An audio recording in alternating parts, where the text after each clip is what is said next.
Alors une étoile filante, en fait, c'est un grain de poussière qui rentre dans l'atmosphère.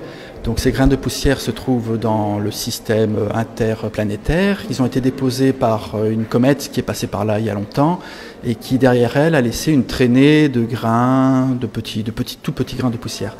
Et la Terre, dans son voyage autour du Soleil, va croiser cette traînée et ces grains de poussière vont donc pénétrer dans l'atmosphère. En pénétrant dans l'atmosphère, ils vont se consumer, donc brûler, et laisser une traînée lumineuse qu'on appelle étoile filante. Mais à la base, ce n'est pas du tout des étoiles. Les étoiles filantes que l'on voit à cette période de l'année, les Perséides, pourquoi? Parce qu'elles semblent venir de la constellation de Persée.